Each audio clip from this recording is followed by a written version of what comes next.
So, Father, Mother, God, we just now ask for the presence of the Christ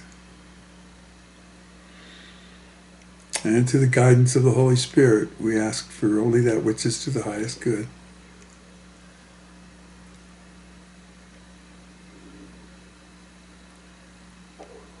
And to the permission of the Christ and the Holy Spirit, we ask any guides, teachers, angels, or beings of light that wish to be here and be of assistance.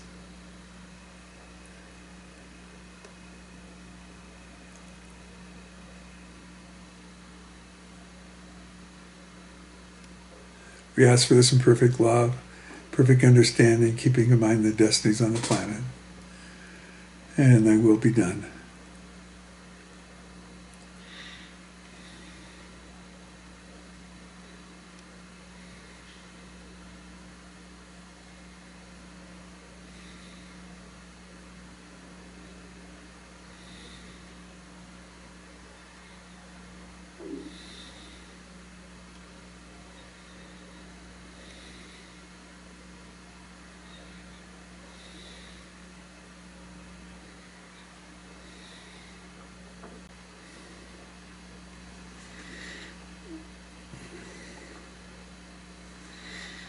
So a lot has moved along in the world since last week. It seems to be going along pretty quickly.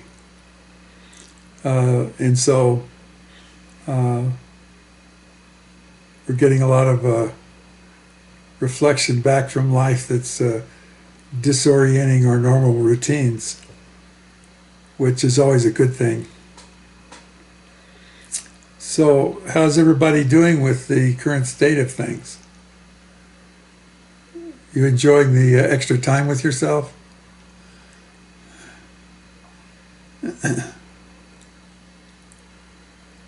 Always.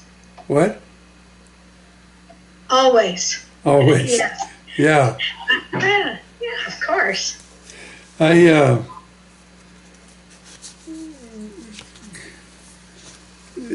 sitting here in the middle of this, it's like watching this whole thing, and I was debating whether to.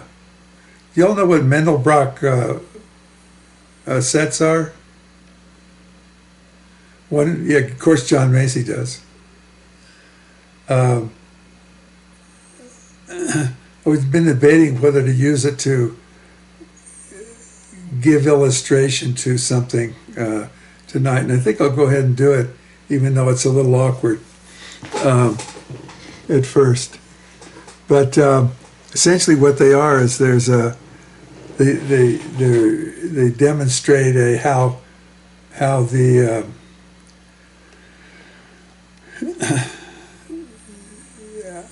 how when energy is coded, it replicates itself in a self-similar way, and creates this whole elaborate complexity. And it's kind of the nature of things. And I think rather than talk about it, I'm going to go into it. So what this picture you're seeing is generated by a formula, and that formula self-replicates and elaborates itself, and it starts generating these patterns. And as deeply as you go into it, you're going to get to a place that you'll see the original whole pattern in the small pattern, and it can just go on like this. The only thing that limits it is that you just run out of computer space to generate it, I guess. But it's made by a set of recursive formulas that always create a self-similar reality. And so these individual little ones join together to make the big one. And one of the things that this begins to illustrate is that each one of us begins on we each have a formula. We each have an archetypal code in which we evolve out of.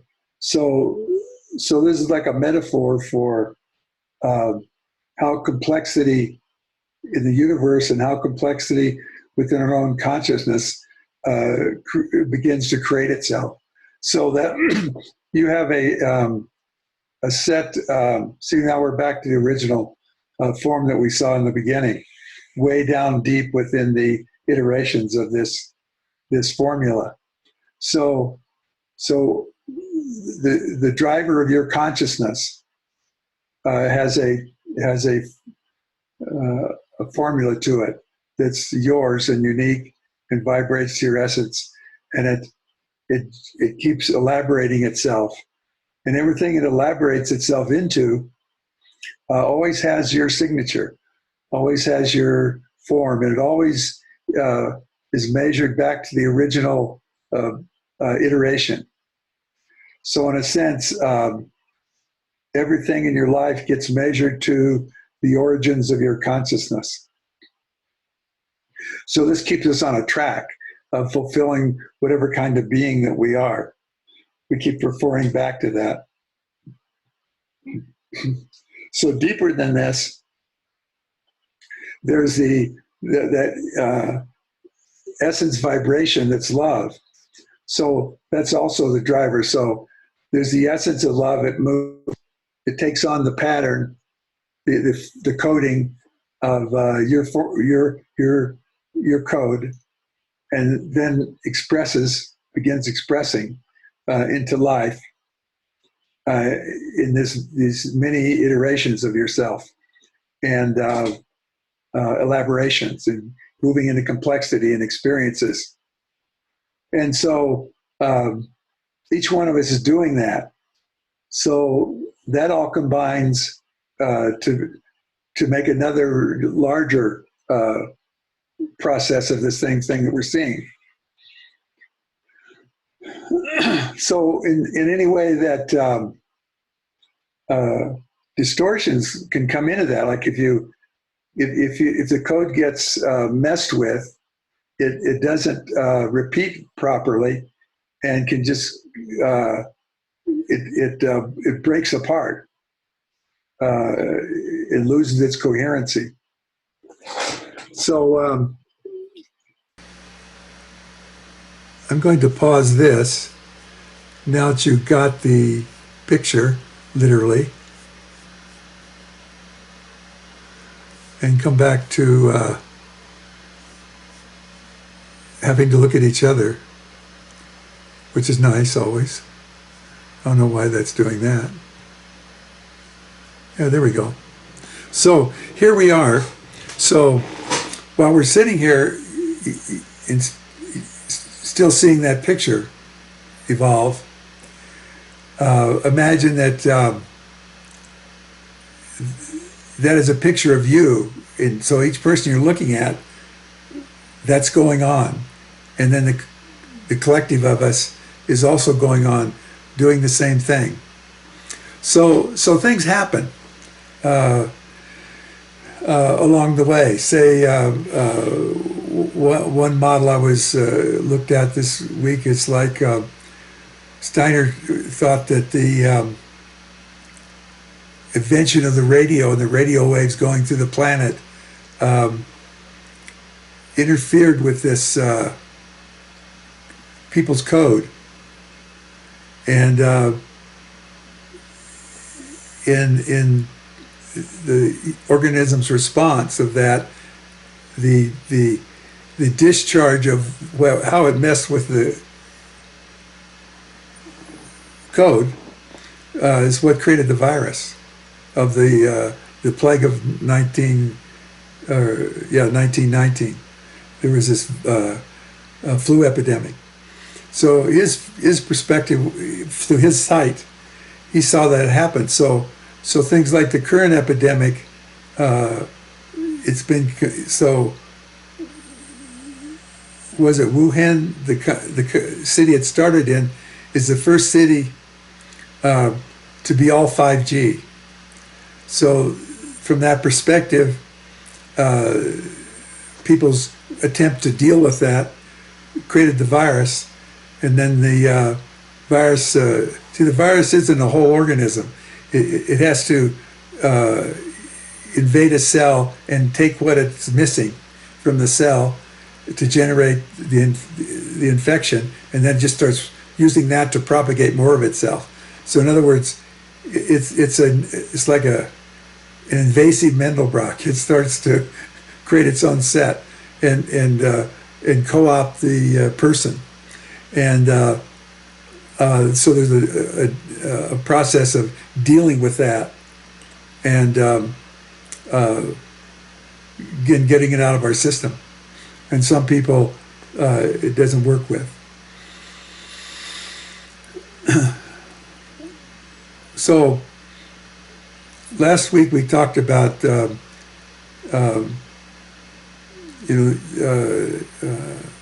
hubris, and that this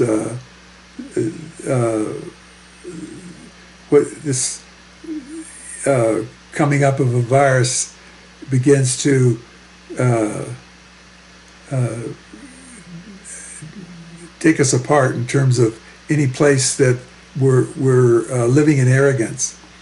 So this starts feeding into a very basic kind of tenet we've been looking at in the spiritual studies for a long time, in that there's the soul in its essence, and then as we move out into life and create this elaboration of ourselves, we start building an ego structure or personality that's based on us having to deal with what comes back to us in life.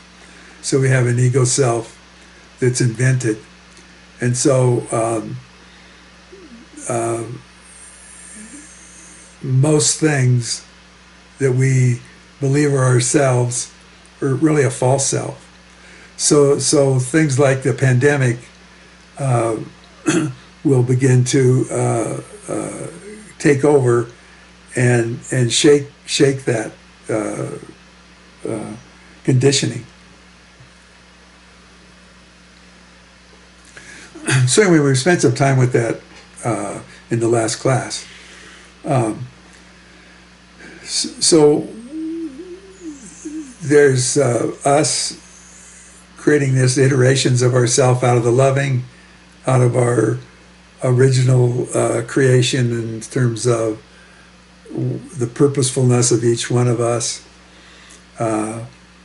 We looked at, when we took a look in at George Washington Carver's consciousness, he had the attunement to this whole system where he could go to a plant like the peanut, in its creation out of its purposefulness, its driving, the driver of its purpose, and comprehend the essence for which that plant was created, and then through that he could see what kind of iteration. Well, I could alter the iterations, and if that's done in a way, if that synthesizing out of the original expression is done in a way that's resonant or coherent with the original purpose, it's a generous or a life enhancing modification. So out of ourself we have these iterations of ourself, and if they're congruent with our essence and with the loving, then there's a harmonic resonance, and we can move in grace, and we can move in a way that is whole and doesn't distort our consciousness. When they look at the immune system, they've been realizing that people that meditate, that meditation practice enhances their immune system.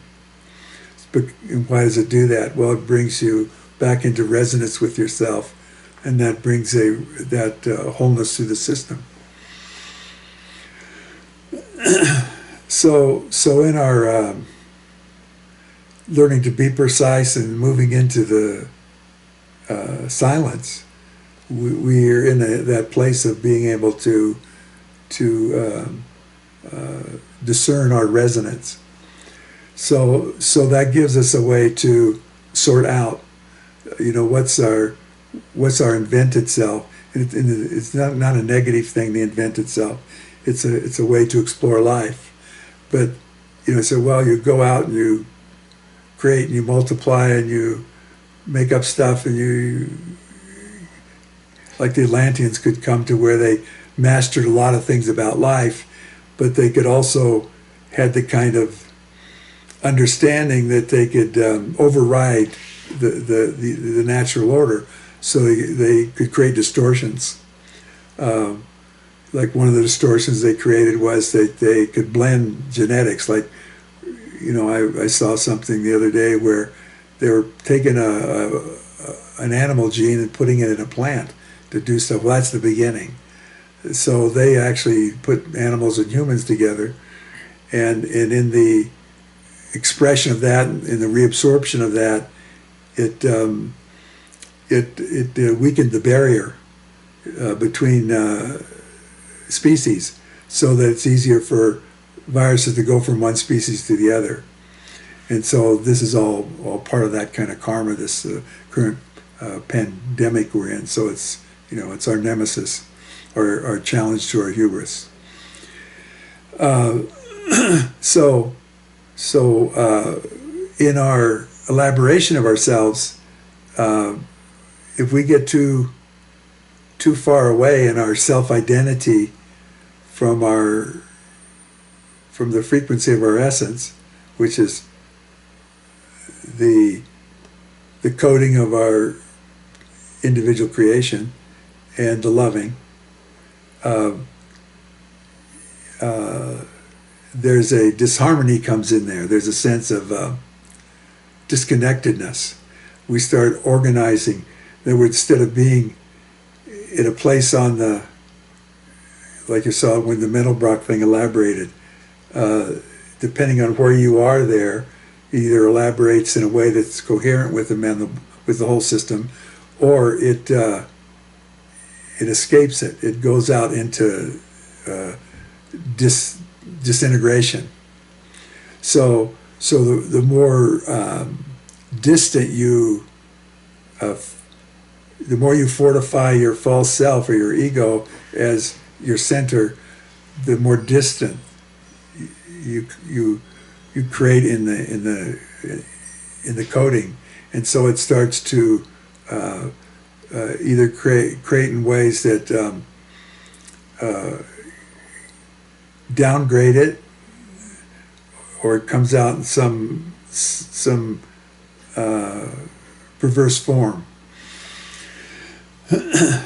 So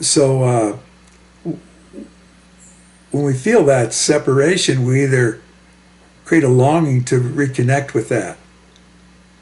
So there's two drivers. There's the driver, we're going out to actualize and fulfill what we are. In that, there's choices that take us more integrated, more coherent, more disoriented, more disintegrated. We make these choices. Well, if that space, that sense of separation inside, it creates a fear. And so that fear either prompts us to try to, obviously most people here are trying to solve that by going home, reconnecting and realigning with that original formula. That you want to be that beautiful Mendelbrock set that you saw. See, that's the coherent form. Well, other people do different things. Like when when the elaborating system is based on the fear formula, you have to kind of negotiate your reality, which is either by dominating or being submissive or working out some kind of false sense of power or security. And as we looked at last week, that's called arrogance.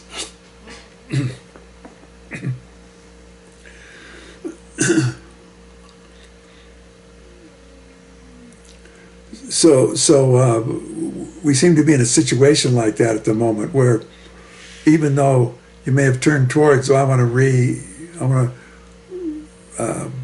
reconnect, I want to awaken, I want to awaken to restore myself to that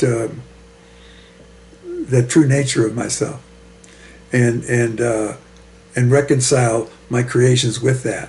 And we have ways of doing that. We do balancing, we do self-forgiveness, we bring things into awareness, put things in context, meditate, pray, all kinds of things to reestablish that coherence.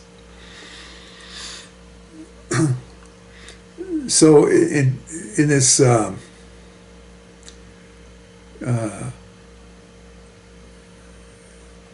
consideration that of soul science, so we develop certain measures.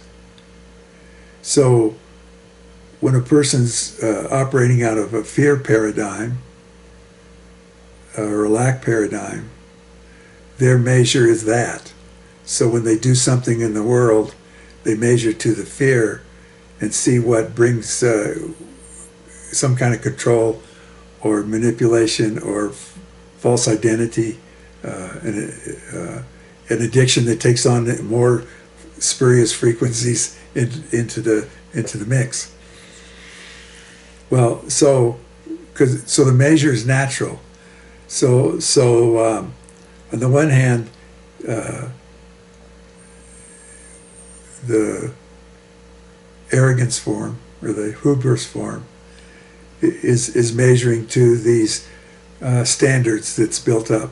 So anytime we're living in terms of a law, a standard, a rule, whether they're ones we made up for ourselves, some people say, I don't conform to the rules of society, I'm just going to rebel and make up my own rules. But see, they're still making up rules.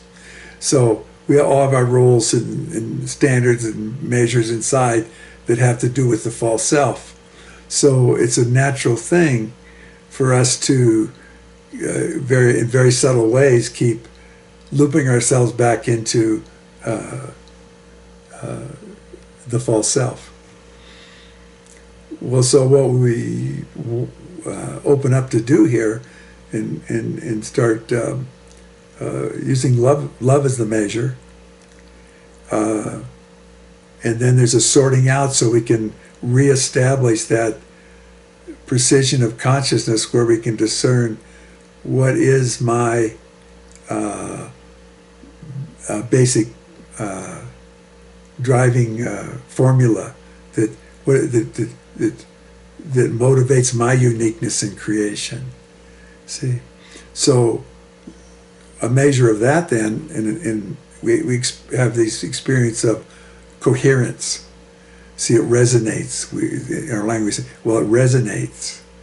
And then we have other kinds of experiences where in our relationships, when we get into that reflectiveness with each other in the truth of the deeper truth, we start to resonate in our center.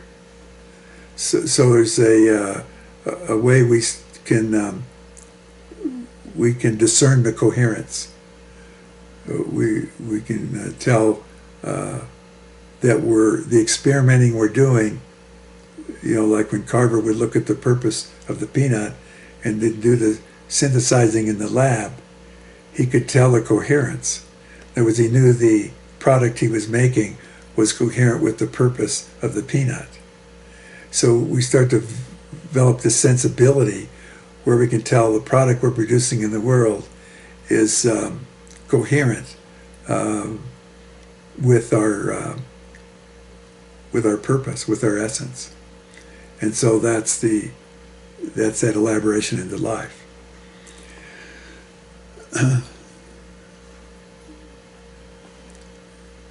So, thoughts, responses, insights? Yeah, Jessica. So the whole 5G thing in this virus has been like up front and center in the groups that I look at. And I'm curious, and I was hoping you could say more about what its role is. Well, it's our nature to create complexity and learn how and master. I watched another video on cell phones and stuff and their impact, and Tesla looked at just looking at say when he looked at the line current that comes to our house, like 60 cycles. He said, well, if you do 120, it's actually health producing. If you do 60, it breaks down your health. So little things like that. The cell phone does not put out a coherent frequency in the way it works. Well, why not do a little more research and make a cell phone that uses a coherent waveform to modulate and create the transfer of information. See, in other words, they're not going deeply enough. So it's not that 5G is good or bad. It just does have an impact theoretically. According to Steiner's perspective, it affects the cellular nature. So the cell's going to try to deal with that. And what it does is throw off a virus, and then the virus tries to go home because people created it, so it attacks the people. See, so that's a corrective action.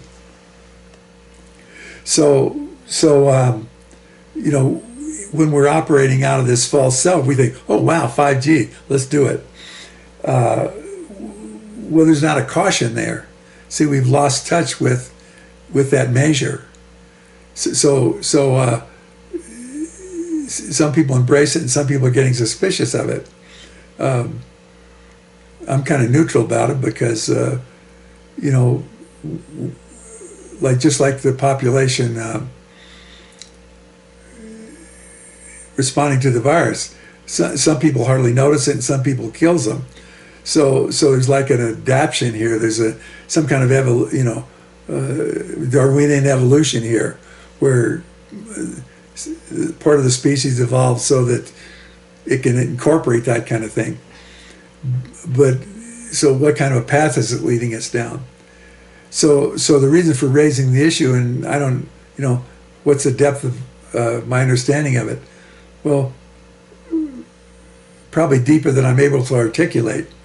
But so with each thing that comes up like that, instead of just while taking it in, there's a test. We need to test it with this measure to spirit, measure to essence, measure to wholeness. Look at how it affects the coding of the whole organism. And right now it's being, produced in a way very unconsciously where all of it's like blinders. It's narrow. It's not looking at, just we've talked about from time to time where science does well with the material rational part, but doesn't do well with the metaphoric and analogic side. So it doesn't take in the consideration of other ways that it affects our consciousness. So our, what we're being, so I say, when I talk about the emerging paradigm, it's one in which we do our science more consciously and always test the coherency of what we're doing, with the life force and the life structure and the essence that we are as a living organism. So it's calling for us to look at that. Now they haven't, the popular mind hasn't got around to looking at did 5G have anything to do with this in Wuhan. They're still looking at, well, this virus came up and they were in denial about it, which is, that's the perfect model of where the society functions these days. We got an email from a friend of ours in in Europe, and they were looking at CNN and seeing how, Trump and the administration was trying to put down the, like make it seem less or not so bad. Or what she said, they're doing the same thing here at first. See, and then it gets out of hand. A lot of people get sick or they get sick, and they have to look at it. So this comes up to force us. So it's a whole system. So the response here to us having this agency of creation, it forces us to connect in a deeper way. It's ironic that the way we're getting closer during the sequestering of this epidemic is through the internet, through this electronic method. But it's actually, then we have to turn to a virtual connection. So people are coming closer together by being further apart, which seems a little crazy at first. But it's also causing people to look out for each other more. Or like the Candy was sharing about their lieutenant governor, well, the old people can just die so the young people can make a living. It's like, that's the other side of this. But we get to look at that, we hear that and say, that's nuts. And it wakes other people up, say, what's with this guy? That's my grandmother or grandfather that he's just like dismissing. I'd rather eat beans than lose them. See? So it starts to stir this in the consciousness. So is the 5G a negative thing or a positive thing? Well, who knows? But it's an incomplete thing for sure.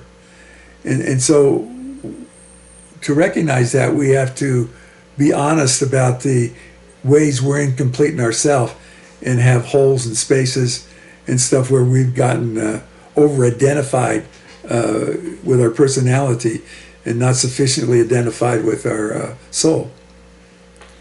See, so that's a whole evolutionary. So you have to stretch our imagination to consider, well, what kind of consciousness can contain all that transfer of information and discussion within itself. See, so it's like touching into different aspects of the things inside the systems and for what that harmonic resonance is. So we're this is waking us up to that, because it forces people into more compassion. Anything that puts them into more compassion and caring for each other puts them more in touch with their humanity, their true humanity. Okay. See, and so for a moment, then, like after an earthquake or a flood, there's a moment there where there's a greater presence of the truth about who we are, and then that goes on and we lose track of it again.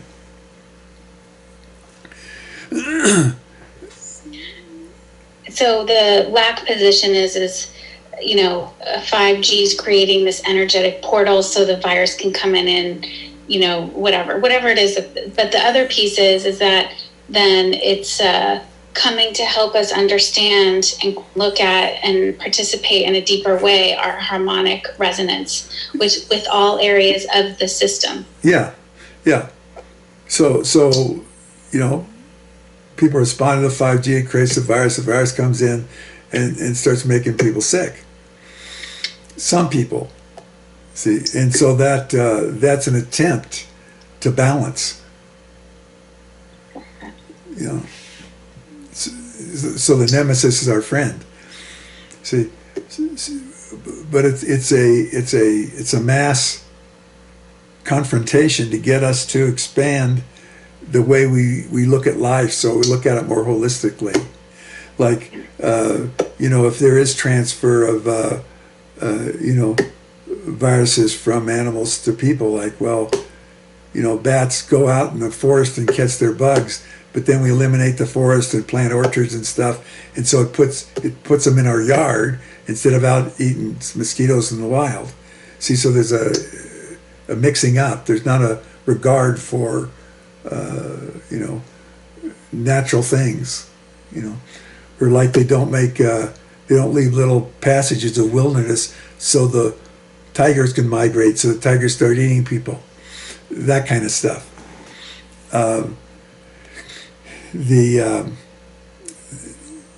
Or something is another one that they do.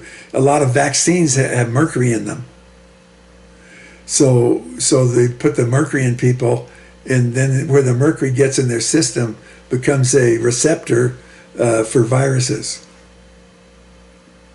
See, well, they're not thinking holistically about it. So it's to take off the fringe and put this more in the middle of how we look at ourselves and how we look at the wholeness of things. So that we have the things in place that really take care of people, and that's the whole debate right now. Who do we rescue and how fast? See, with financial support, so that that system doesn't collapse, because it's part of how we support ourselves in the world. It's not a good or bad thing. That's how we live, and we love it. We like to do commerce with each other. We like to make things and sell them. We like to be present for each other to help them through things, and then that's our profession. So it's human. That's part of our natural coding, is to engage in this collective creativity. Well, if the collective creativity is distorted out of fear and survival, then the dominators come up. See, and then the people who are willing to sell out to the dominators come up, which is out of balance. But that creative, it isn't a whole system. It isn't a group interaction.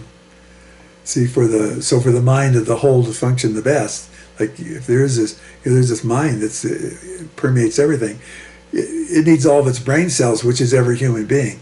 Well, if half of them are disabled, it can't. The universe gets lopsided. You like that, huh? Any other thoughts? What else? Yeah, John. Well, I want to extend your metaphor of the Mandelbrot set a little bit. Is it possible then that people get off of their coding and get into an iteration that is a stable iteration, so they're stuck literally outside of themselves and unable to return? Well, I don't know about unable, but that's when you look at some of this from the metaphysical and spiritual viewpoint, there's people that will say that you can get so stuck outside of this that you never can get back, and the only way to get back is just to smash the whole system. And then your essence gets recycled back to another, creation of trillion, billion, whatever the next creation, when this one's taken up and the next one's put out, you get to start all over again. So there's people that say they perceive that kind of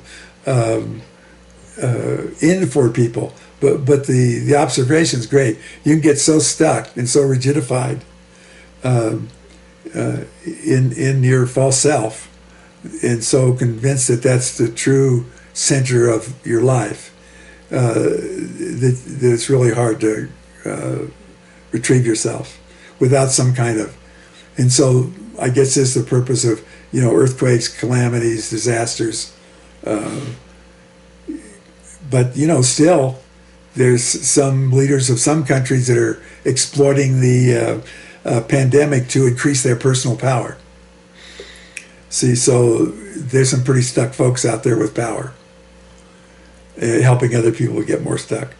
Yeah. So this is really is a issue, and there's this you have no way of verifying this, but there's this message going around that the planet's splitting into two, and so so which planet you're going to be on as it evolves, and that's interesting to think about. But it's a good metaphor, because even today, like, you go to the circle of your friends and you think it's one world, and then you go down the block and talk to this other group and say, "My God, this is a different world. I didn't even know this existed."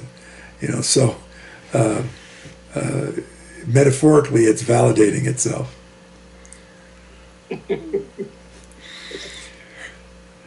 Well, to build on that slightly, because you touched on it earlier, so in this metaphor, the Mandelbrot set, where does love and where does God sit in that?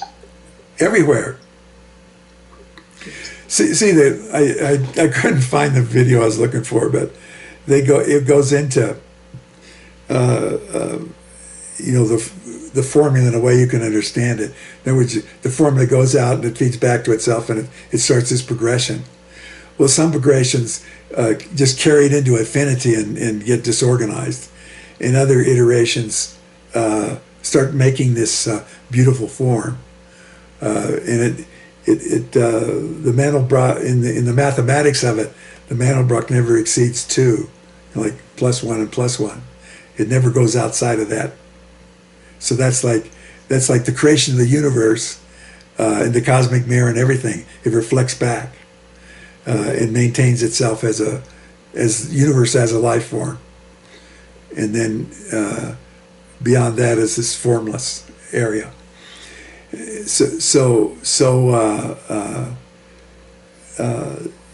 Even though this mathematical metaphor illustrates something, when you consider, well, love has a frequency. So when you translate the mathematics into frequencies, so love has a frequency, and that's it's a base frequency. And then you have the kind of archetype of the human being, and that's a base frequency. And so the love is containing and operating through that. And then there's the universe as an archetype, the creation as an archetype. So loving is a driving essence of that, along with intelligence, which creates the formulas. And so that's how it fits into that. It permeates it. So if one of the formulas, or one of us, decides to go out into oblivion, it doesn't leave the loving. It just leaves the created loving, the created form of it. And we went into Mandelbrot, it seems unconditional. In other words, as long as there's life and a driving force, it'll just keep keep iterations of itself going. See, so in other words, that's what love does. It keeps expanding and creating more of itself. Unless it's the formula's messed with and it goes off on some other creation or destruction. There's an old I think it's a Buddhist or Hindu thing. Well, that's probably the same thing, where with each choice we're either building ourselves up or tearing ourselves down. You know, so that's an unconscious thing. Well, what's emerging here is we have to are becoming conscious of that. So that when we do something, we tell when it's off from the loving. You know, maybe you say something and you feel yourself contract. Let's say, "Oh, what was that?" You know, it's like a muscle testing thing. You know, I just said something and it's so off, my system contracted. See, so that's you woke up enough to keep measuring to your loving, and this one said, "Oh, this contracts the loving." See, or you say something else and it kind of resonates with your center and the other person's truth, and it's like just expands and joins. See, and you develop a sensibility for that.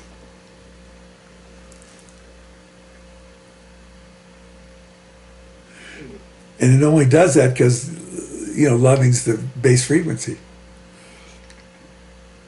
So even opposition is measured to the loving. Or conflict. See, how do you know it's conflict? Well, it feels like conflict. How do you know? Because you also know what integration or coherence is. And so everybody gets tired after beating each other up, and they're resting, and it feels peaceful. And, you know, so they settle down, they make friends, and they, you know, make a new society. The ones that are left, see, once they stop the conflict. See, so we always, this is always there. See, and then different cultures, like, a place like China trying to create peace by an order through just keeping it orderly. See, but that's based on a set of rules, so we know it's a false order. But anyway, that's their attempt to, create peace, because when there's order, at least they can prosper. Well, that's as far as it goes. But then out of that, human beings are what they are. They start prospering, reflecting, and then start studying, and maybe there's something else in there, and then they start feeling a deeper sense of themselves, and then you have a revolution, even in the order. See, so it's ongoing. See, the loving that's in everything is playing the long game. So we might say God plays the long game. I think Martin Luther King put it, the arc of justice turned, the arc of life turns towards justice or something. I forget the last exact words of that. So you can test this, because when you feel in the wholeness, you feel the loving. Mm-hmm. See, so you look out through that lens and interpret life through that. Oh, of course. See? And then when there's a conflict or something that seems contrary to that, you don't get sucked into it. That's a proof of the loving. And then from that place, you have a knowing that, well, they're going to get, they're going to see the consequence. They're going to reap the consequence of that destructive thing they're doing. I'll just love them and watch them do that. See? And have to play it out.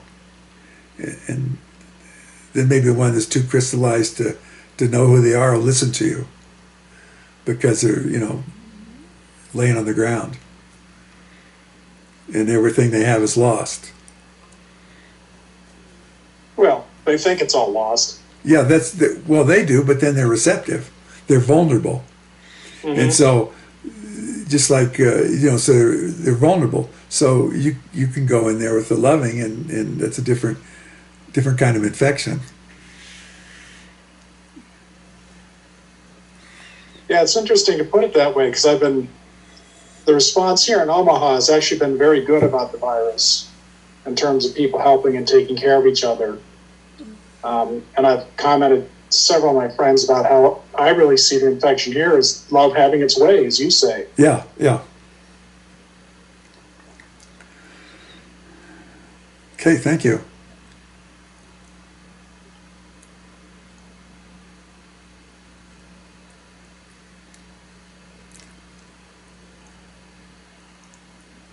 Yeah, so what else? Everybody, yeah, Luann.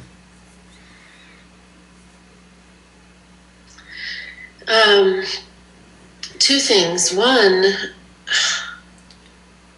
that's a lot of weirdness. Just a lot of weird things.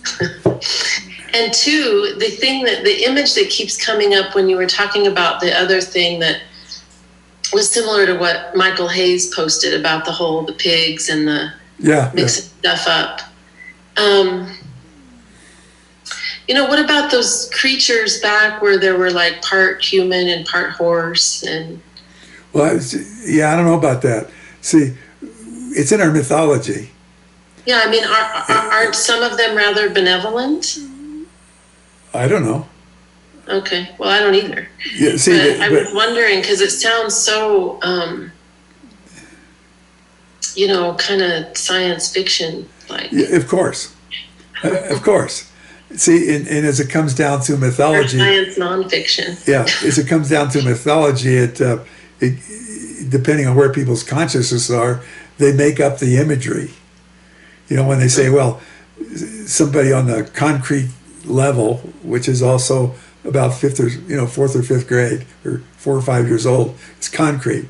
So if it's a mix, it looks like that. It looks like some, creature that's a mix. But genetics are very subtle, and there could be certain characteristics. Like you might look, well, that person looks a little like a horse, or that, they look like kind of like a monkey. That person over there looks like they got a neck like a giraffe. See? So, see what I'm saying?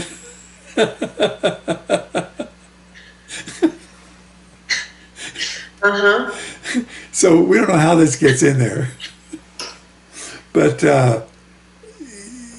we also feel a kinship with animals. Well, some of that comes from we're part of the same evolutionary expression of creation, and there's a part we all play. Like the Native Americans look at the beaver beings, the beaver clan and the lion clan as they're personified. They're folks. They're citizens, and so if you have a rapport with nature and with plants and with the animal kingdom, there is a conversation that goes on and a kind of understanding. See, so we have a natural kinship with it, but it's about the essence of it. So part of what this metaphor about mixing animal and people and human genes together is it makes it concrete. See, it locks it in the form, in the concreteness of it, and takes it out of spirit. So it's, well, that I can grok. I mean, that I understand. Like as more of a resonance. The numbers always tend to be very transcendental. Like if you talk about that Mandelbrot or like Fibonacci or the golden mean. Yeah. All those things that sort of spiral into the light, into the harmony, are always very, watching that image was just sort of like just moving me up and out, like the Merkaba kind of thing. Yeah, you start traveling with it. Yeah. Well, you can do that because it's coherent. Mm-hmm. And so it resonates with your coherent system. It just serves as a, that's a mathematical formula, but it gives a description of frequencies and harmonics. See, mm-hmm. and what's not harmonious. See, it's still freaky deaky though. I mean, a lot of it's that's the idea. Okay. to get you out of your conditioned ways of thinking. So that any way you use your beliefs or ideologies or ideas to have a place in the world and feel safe, get challenged, because the only thing that's the golden key here is your soul. So any place that gets shaken, you've misunderstood yourself. Mm-hmm. So if that creates a lack of ease with you, you say, well, what's going on here? See.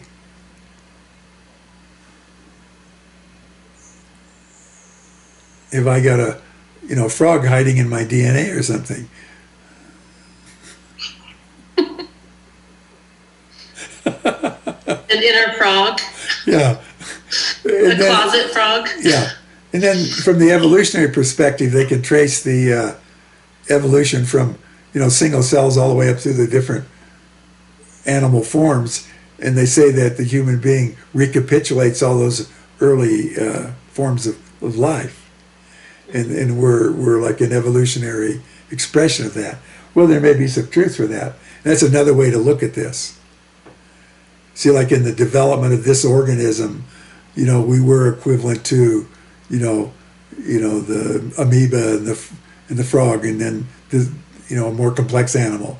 And we have all that in our genetics.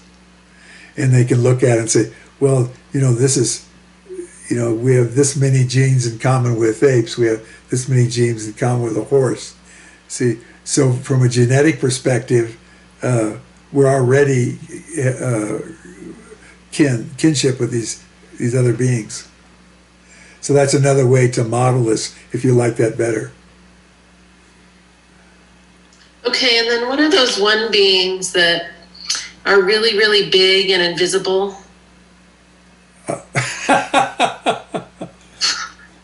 I don't know. They've come up in a class over the years, like really huge things that maybe have sound. Silent ones. The silent ones, Okay. perceptors. Yeah, so we all have jobs. I And- don't have a job right now. Well, that's your false self doesn't have a job. Your false self that's not making a living and starving to death. Yeah, totally. See, so for some reason, when spirit moves to do something, it has to have a vehicle to do it through. So these different beings get created to do the job. Okay. That's the way I look at it.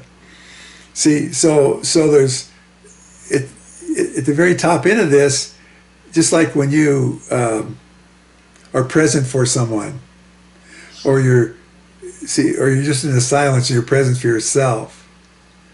See, that holds.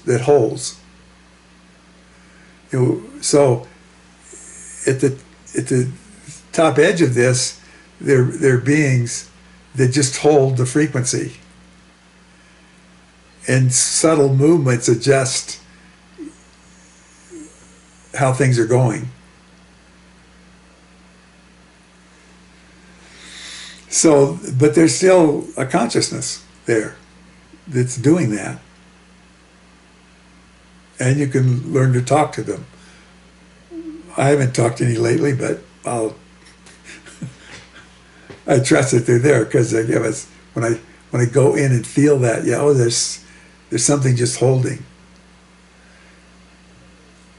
But and their response to you is going to feel impersonal, so you think they're not talking to you because you don't know how to register in personal conversation. You can go into the silence and do that, register in personal conversation. Mm-hmm. So isn't this fun? Yes. Yeah, you're having fun, see? So at least it has that value. So it's causing us to go out in our creativity and really consider, well, what's really going on here? You know, all my favorite toys I can't play with today, so I got to do something.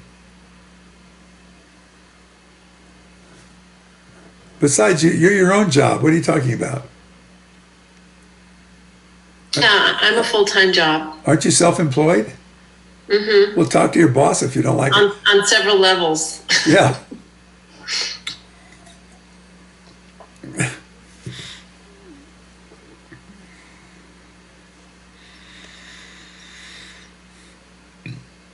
Okay, Wendy K. Hi, Hi. grateful to be here live tonight. Yeah. When you were talking about, Your ghost was okay last time. yeah, thanks. The creation, like, and how we can create things that are, what I was hearing is in convergence or not in convergence, not in resonance. Okay. Like we can create from Dissonance. a lower consciousness and create things that are dissonant. And so I was relating to, things we want, things we want in the world, relationship, job, house, like that, where we create from in our consciousness, perhaps we create. And I liked what you said about the frequency of energy, even in our house, could be 60 hertz and not promoting our health, or 120 and promoting our health. So it's just relating to what I'm looking at in my own life, is things that I've created that I wanted and have created. And then now, is this in resonance? Is this resonance supporting my authentic self and what I want in my life, or is it not? Is it more dissonant, like you said? Yeah. So we may just, when we first become aware of that, it may be a discomfort, or a mental confusion or a question. So that's a good start. The only way we can actually tell is by the frequency of the soul. Go back to the original purpose of our being and the loving. So we measure to the loving. Now, since you've chosen that, you can also watch for clues as it reflects back to you. Like what reflects back to me and resonates with that loving, and what reflects back to me and resonates to my fantasy or resonates to my lack or greed or something else. What's it resonating to? So that doesn't make any of it good or bad, just so you know the truth now. Oh, that resonates to my greed, that resonates to my vanity, my lack, that resonates to a rule I have, and oh, this resonates to my loving. See, so I have my choice back. I can choose which wolf to feed, as they say. Yeah, and I'm thinking about like vibration. I'm doing this because of the sine wave, right? Yeah, but so like, it is. Yeah. So if I'm vibrating and then I'm in the energy field of someone or something or some place or the world that's an energy that's taking me off my own resonance, it's causing the dissonance. It's like bad harmony, lack of harmony in a chord. It just goes. Yeah, so you have to do. It's wise to do something about that. See, so maybe you just place the light there and walk through it and go someplace else. See, you don't, or is your presence strong enough to convert it? I like that. Yeah,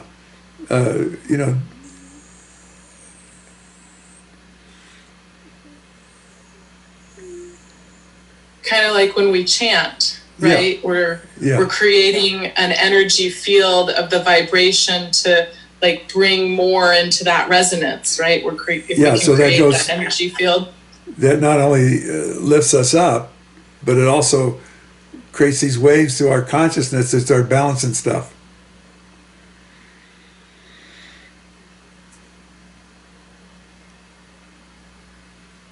And what about attracting, like if we're creating the waves, how does that relate to attracting the sound current or like the chanting bringing in You get what you resonance with God? Well, or traveler. Yeah. So sometimes some physics metaphors work here. Like if you're immersed in a frequency, see, does that attract or draw to or what? Or does it just activate every like frequency of that in creation, and that's where you are? See, it's like you transport yourself right where you are. So if you're in that loving frequency, you're everywhere in that loving frequency. You don't go anywhere.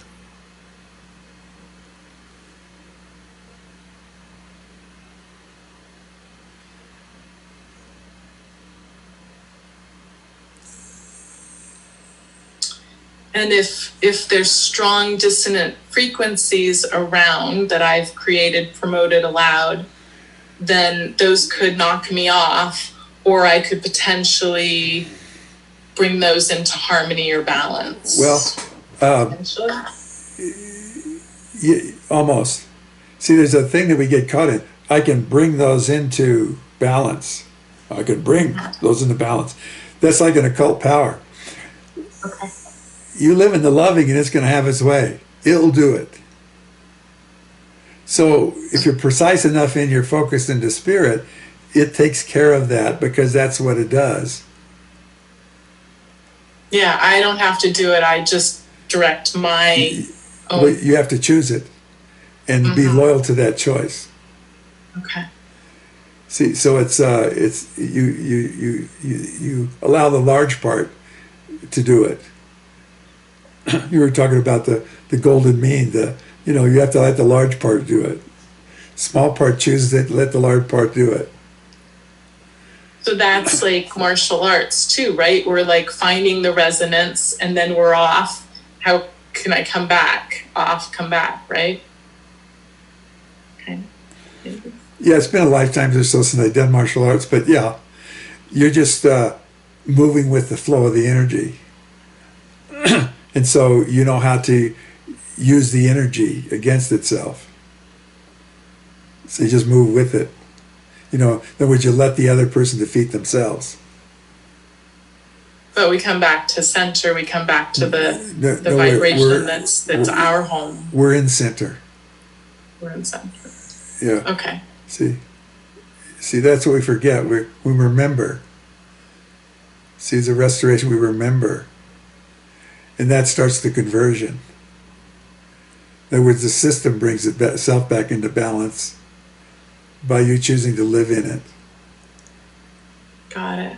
See, like when I want to clear myself, I just live in my center, and I may feel all kinds of things, including sick, but it's part of that, just the way that feels when it balances. I don't try to balance it. Got it.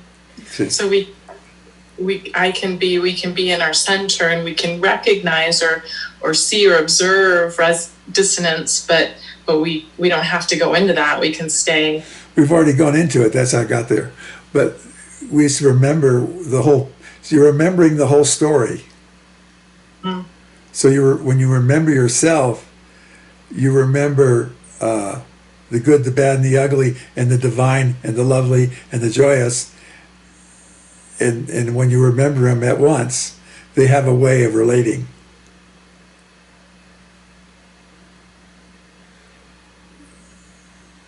So not making any of them wrong, like the rooms in our house, your other analogy. Yeah. They're all all the frequencies are part of us and our creation. Yeah.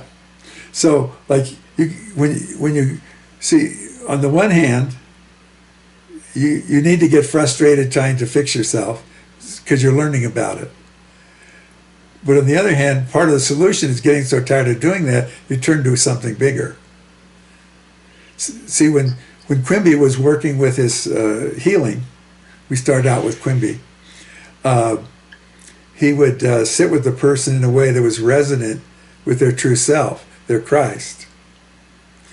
And then he would bring into their consciousness of how these beliefs and attitudes, attachments, and so forth affected them, and either blocked or distorted the expression of the Christ. And reconcile those beliefs in their personal way. And then would just sit in the silence with them while they adjusted to the Christ within them. So that became, all those things became converted. See, within every block, like when you make a belief, you have an experience, you make a belief, you trap an essence in there. So when you forgive yourself, it liberates the essence. Or when you wake up or catch on or say, oh yeah, I get that. See, it disorganizes that code you put around yourself.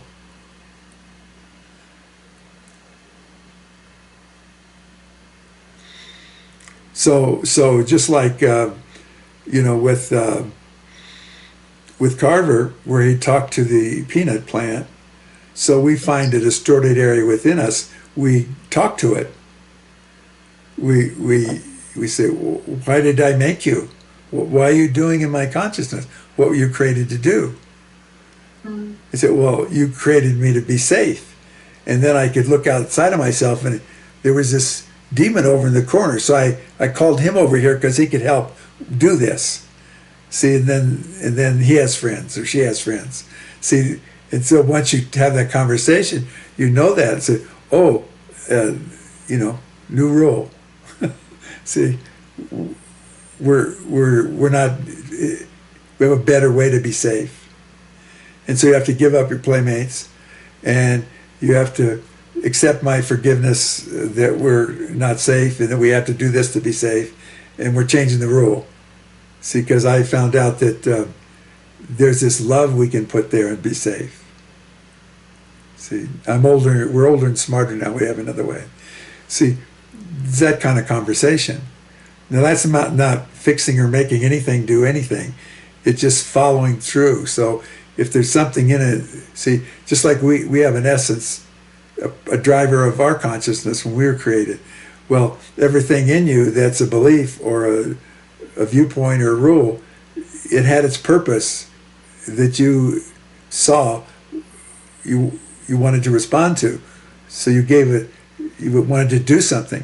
Well, once you just, so you have to have a conversation with it and see what it was made to do. And then you're back in touch with you have your hands on the gears and you can reprogram that. Sometimes it's as simple as just putting a little loving in it, because that's what you forgot to put in there.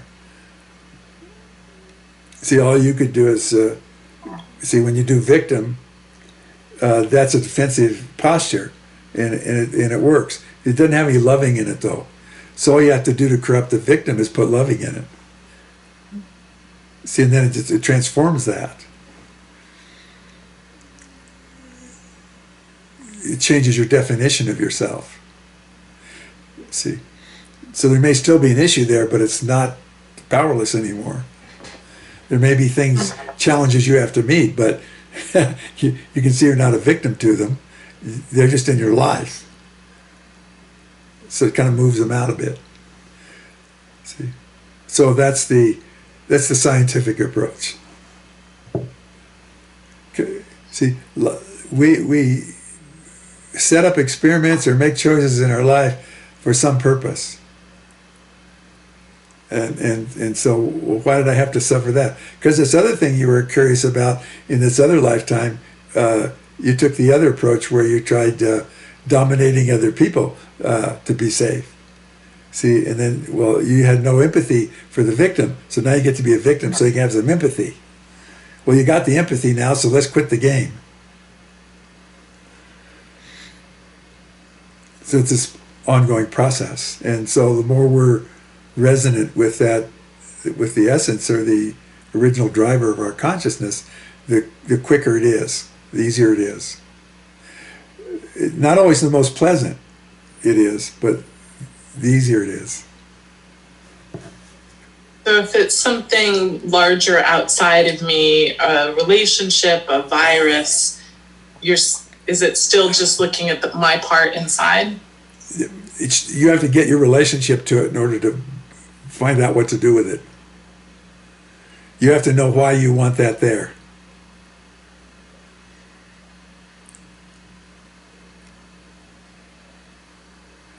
And if it stacks up that it's to fill some lack, that probably won't satisfy you. If it's to fulfill some way to place your loving someplace, then it probably will work.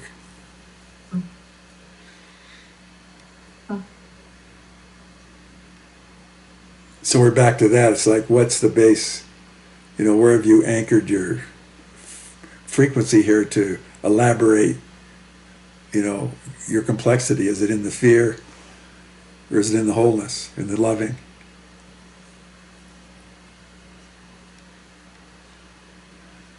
Sweet. Thank you. Yeah. So it's always some variation of that. Okay, so anything else before we do a meditation? I apologize for the mismanagement at the first part. I thought I had the link all set up, but it wasn't the right link. There you go. But we got a link that did just as well. I could have panicked and fallen apart and blown the whole evening, but decided not to. So we good? Okay. Good. All right then. So let's just close our eyes and get present with ourselves inside, and invite that awareness within us that knows that our essence is love, and that there's a purposefulness to being the agency or the stewards of that love in this world. That out of that there's this beautiful journey began to explore into the complexity of what can come. It's like a blossoming of the soul into life. And that we came to do that. And we also came to do it together because it's all linked. And so as we create into the world,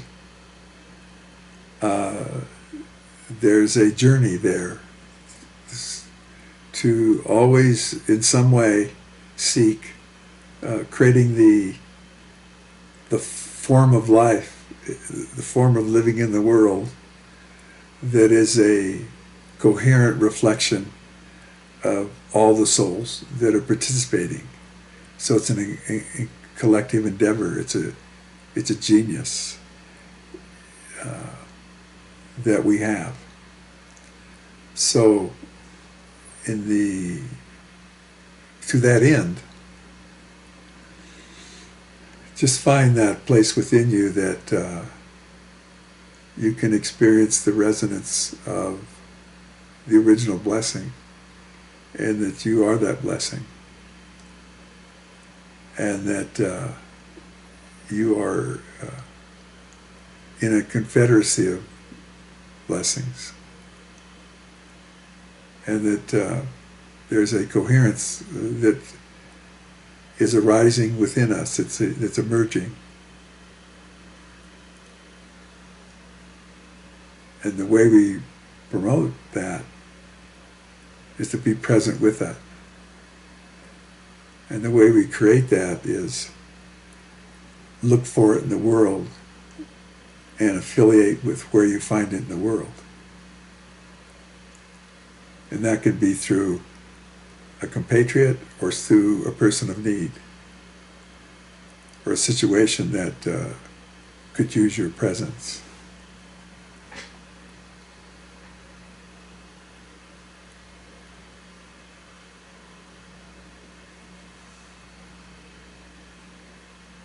So just allow that